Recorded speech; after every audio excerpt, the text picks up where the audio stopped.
Now, there are other handshakes that I was going to mention. Now, the firm handshake. So for example, there are some handshakes that we really don't like, and it says a lot about you. For instance, the tickler. So someone shakes their hand and they tickle. Yes, they're not. Oh, no.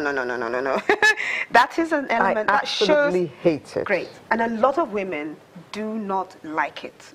I have to say that. It shows insincerity, it shows that you're untrustworthy, it shows that you're not credible, you know? Yes, mischief. Yes, that's it. Mischief. And then we also have the juggler. Now, the juggler handshake is, I don't really want to shake your hand, so I might just do this. I bring out my hand and I take it away. Or some people actually just, I've seen people extend their elbow in replacement of the hand. They don't really want to shake your hand. Some of them, then if you don't, some of then them, don't. Cultural-wise, some of them, you know, for personal reasons. I just think it's self-patronizing when you do that. I remember doing a training and I was telling them to practice. There was a couple of guys that just didn't want to shake anyone's hand. Now, I don't know whether it's definitely personal reasons. Could be culture, could be religion, doesn't matter. But the thing maybe is, it was a time of Ebola. No. This is about a couple of weeks ago. He just was sensitive to touching people's hands. Now, that could be, to a large extent, you know, again, self-patronizing. Imagine you see an important person. At that point in time, you have to be sensitive to who you're meeting. You can't really say, I don't want to shake your hand. So you have to be mindful where you are. Then some people actually have sweaty palms by nature. There's nothing worse than shaking someone's hand whose palm is wet. Then if you have that, so to a large extent, that person has low self-esteem and is quite an anxious person. There's fear and anxiety going on in that person. You know, for whatever it is worth, if you have that, if you know you do have sweaty palms, because people know, then you put talcum powder on your hands, you know, just to dry it up, so that when you do need to shake someone's hand, they don't have that experience. You know. I shake your hand, and by the time I retrieve my hand, there's powder on my hand because you. No. You're going to rub it in. You're just trying to use it to stop the sweat from coming. Some people just have sweaty palms, and it's really not nice. Until how do you feel when you sweat?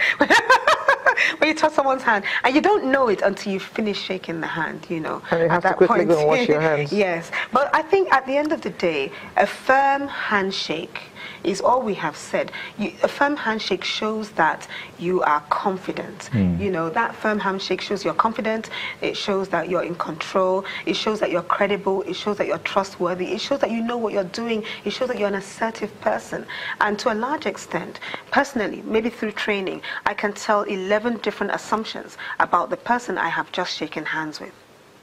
It tells me many characteristics about you. And a lot of people don't know it. And sometimes you walk into a place, because a man is shaking a woman's hand, he then takes her hand to be tender and then gives her a very soft handshake. Maybe because she's a woman. Maybe because she's a woman. But then it reads a message of lack of confidence. Okay, hold on. This is like a man shaking a woman. You go to a place and some ladies do this. Yeah. Not necessarily because you want to kiss the back of their hand, but they do this, as in they want to be psychedelic or quaint, so they do that. Is that to shake the hand? Or it's just like, I don't want to shake your hand? No, shake your hand. So you bring out your hand and they do...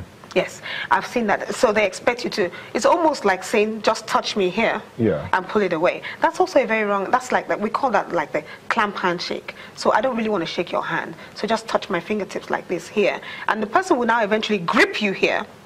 And the shake is now wrong. Your hand is not like this anymore, it's like this.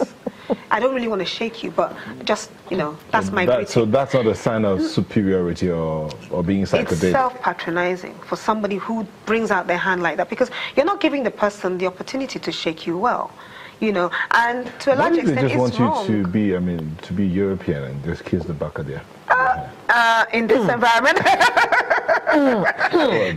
Now, but you see, this is it.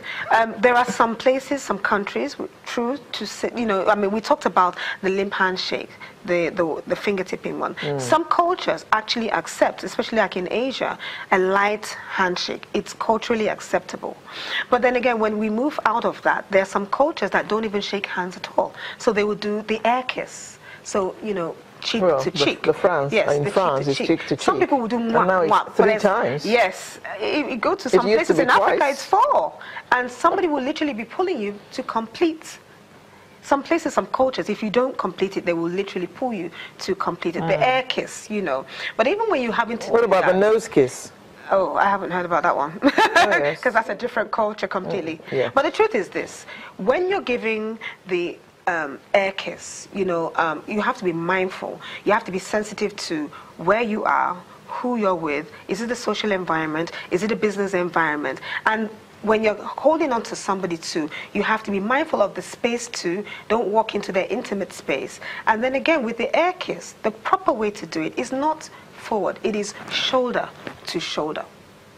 So you want to give somebody an air kiss, so shoulder to shoulder rather than the front. I think you understand what I'm saying? Yes. So you do shoulder to shoulder. That's the best way to do it. And be mindful of the environment that you're in so that you don't send a wrong message. You know what I mean? So the air kiss is good. You know, then you find some cultures, like in the Middle East, they will add a real hug.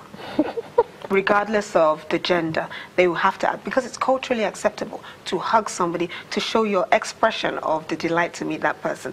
But these are messages that all have psychological meanings. So, okay, we're going to take a moment, but we'll come back. Yeah. We'll talk about we call it the hip. I don't know if you call it the hip handshake that goes and the hip shoulder now. Knuckle, hip shoulder. That's what's in vogue now, almost everywhere. Even in some formal locations, some people actually do that. I mean, the former president of the U.S. was one of those that did that quite a lot. We'll take a moment. We'll come back. We'll talk about that before, but don't go away.